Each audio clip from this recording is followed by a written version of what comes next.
Assalamualaikum dan salam sejahtera. Untuk hari ini kita akan teruskan dengan tajuk fizik kuantum bagi subtajuk 7.3 iaitu teori fotoelektrik Einstein. Untuk hari ini kita akan yang pertama menyatakan fungsi kerja minimum yang diperlukan oleh suatu logam bagi memancarkan elektron melalui persamaan Einstein. Yang kedua, menerangkan frekuensi ambang dan fungsi kerja. Yang ketiga, menentukan fungsi kerja logam berdasarkan rumus W sama dengan H F naught. Pada tahun 1905, Albert Einstein telah mengemukakan teori fotoelektrik yang berjaya menerangkan kesemua ciri kesan fotoelektrik bagi eksperimen yang berkaitan. Beliau mendapat anugerah hadiah Nobel pada tahun 1921 atas kejayaan ini. Teori ini dinamakan teori fotoelektrik Einstein. Einstein mengaplikasikan idea kuantum tenaga yang dikemukakan oleh Max Planck. Beliau mencadangkan bahawa tenaga dibawa oleh zarah cahaya iaitu foton. Tenaga setiap foton adalah berkadar terus dengan frekuensi cahaya dan dapat ditentukan melalui persamaan yang berikut. E, tenaga foton, sama dengan HF, di mana H adalah formula Planck dengan nilai 6.63 darab 10 kuasa negatif 34 Joule saat. Setiap kuantum cahaya ialah paket tenaga yang diskrit. Terdapat paket-paket tenaga dalam satu alur cahaya yang menyinari permukaan logam. Apabila suatu foton tiba di permukaan logam, tenaga foton tersebut akan diserap sepenuhnya oleh elektron dalam logam tersebut. Tenaga ini digunakan untuk membebaskan elektron daripada logam dan selebihnya menjadi tenaga kinetik fotoelektron. Lazimnya, elektron pada permukaan logam akan memperoleh tenaga kinetik maksimum berbanding dengan elektron yang berada di bahagian dalam logam. Bagi elektron yang terletak pada permukaan logam, tenaga foton sama dengan tenaga minimum yang diperlukan untuk membebaskan fotoelektron tambah tenaga kinetik maksimum fotoelektron. Maka kita boleh letakkan dalam rumus ini, yang mana E sama dengan W tambah K max. Kita sedia maklum E juga sama dengan HF dan K max sama dengan 1/2 mv kuasa 2. Jadi kita akan masukkan nilai HF ke dalam E dan 1/2 mv kuasa 2 max ke dalam K max. Maka kita akan dapat persamaan seperti ini, iaitu HF sama dengan W tambah 1/2 mv kuasa 2 max. Apabila kita permudahkan rumus ini, kita akan dapat 1/2 mv kuasa 2 max sama dengan HF tolak W. Persamaan fotoelektrik Einstein untuk kesan fotoelektrik adalah selaras dengan prinsip keabadian tenaga. Pada frekuensi ambang F0, fotoelektron dikeluarkan tanpa memiliki sebarang tenaga kinetik, di mana 1/2 mv kuasa 2 max sama dengan kosong. Maka kosong sama dengan H F0 tolak W. W sama dengan H F0. Kita gantikan W sama dengan H F0 ke dalam persamaan 1/2 mv kuasa 2 max sama dengan HF tolak W. Okey, kita gantikan W ini dengan HF0. Okey, maka kita akan dapatlah 1/2 mv kuasa 2 max sama dengan HF tolak HF0. Bila kita permudahkan, kita akan dapatlah 1/2 mv kuasa 2 max sama dengan H darab F tolak F0. Apa itu fungsi kerja? Ia adalah tenaga minimum yang diperlukan untuk fotoelektron terlepas dari permukaan logam. Mari kita lihat gambar rajah kesan fotoelektrik. Apabila cahaya dipancarkan pada permukaan logam, maka elektron akan terbebas keluar atau kita panggil fotoelektron. Untuk fotoelektron terlepas keluar dari permukaan logam, ia memerlukan tenaga paling minimum.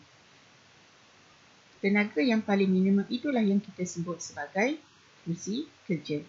Untuk simbol fungsi kerja, simbolnya ialah W dan unitnya adalah joule. Apa pula frekuensi ambang?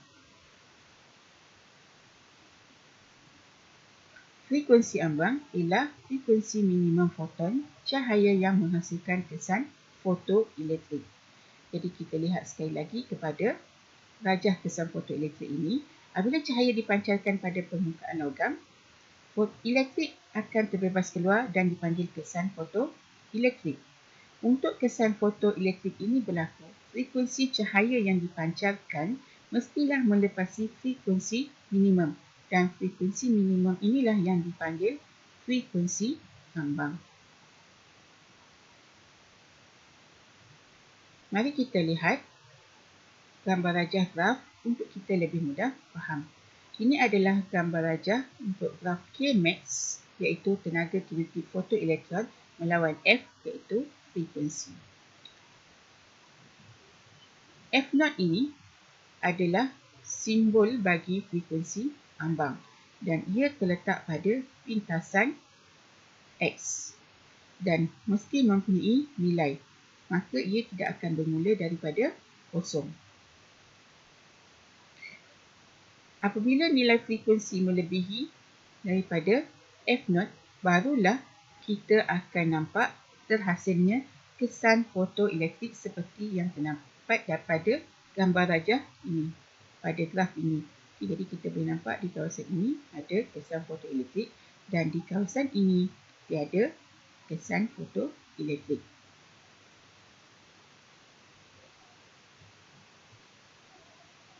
Seterusnya, kita akan lihat logam yang berbeza mempunyai nilai frekuensi ambang yang berbeza. Kita lihat pada graf Kmax melawan F bagi jenis logam yang berbeza. Di sini terdapat 3 jenis logam yang berbeza. Katakanlah saya labelkan untuk A sebagai aurum, B sebagai palladium, C sebagai iridium. Setiap jenis logam ini mempunyai nilai frekuensi ambang yang berbeza, di mana untuk aurum nilainya ialah 1.23, palladium nilainya ialah 1.24 dan iridium nilainya ialah 1.27. Pelajar boleh imbas QR code pada muka surat 240 dan boleh melihat video tersebut untuk kamu lebih faham dan nampak lebih jelas di mana logam yang berbeza mempunyai kesan nilai frekuensi ambang yang berbeza.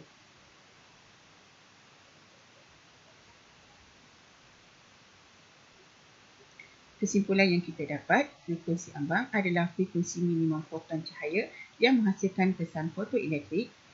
Fungsi kerja ialah tenaga minimum yang diperlukan untuk fotoelektron terlepas dari permukaan logam dan logam yang berbeza mempunyai nilai frekuensi ambang yang berbeza. Sekarang kita akan menentukan pula fungsi kerja logam berdasarkan rumus W kerja sama dengan H pemala Planck darab dengan F0, iaitu frekuensi ambang. Okey, yang pertama kita akan lihat bagaimana terbentuknya fungsi kerja. Berdasarkan persamaan Einstein, kita tahu bahawa Kmax sama dengan HF tolak W. Di mana Kmax iaitu tenaga fotoelektron H darab dengan F tolak W iaitu fungsi kerja. Jika Kmax sama dengan kosong, Kmax sama dengan kosong dan F sama dengan F0,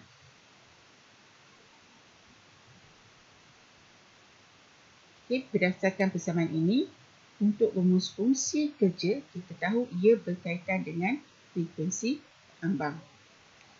Dalam fasa frekuensi ambang, tiada pergerakan fotoelektron berlaku, maka tenaga kinetik fotoelektron adalah kosong. Dan nilai frekuensi kita gantikan dengan frekuensi ambang sebab fungsi kerja berkaitan dengan frekuensi ambang. Kita gantikan dalam persamaan Einstein tadi. Di mana H F0 tolak W sama dengan kosong. H, kemudian F kita gantikan dengan F0, tolak W sama dengan Kmax kita gantikan dengan kosong. Maka kita dapatlah rumus fungsi kerja di mana W sama dengan nilai pemalar Planck darab F0 frekuensi ambang. Berdasarkan rumus kerja ini, kita akan lihat bagaimana menentukan fungsi kerja bagi sesuatu logam.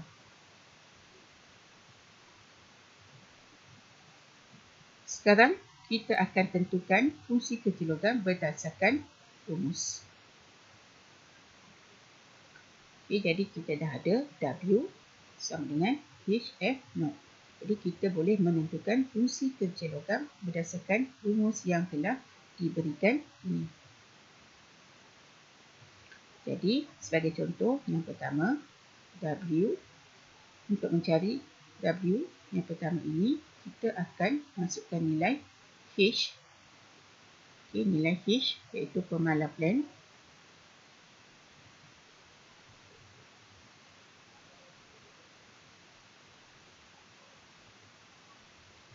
6,63 darab 10 kuasa negatif 34 darab dengan 1,03 darab dengan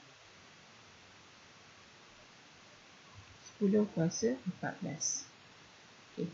Jadi kita terus tekan kalkulator dan kita akan dapat jawapan.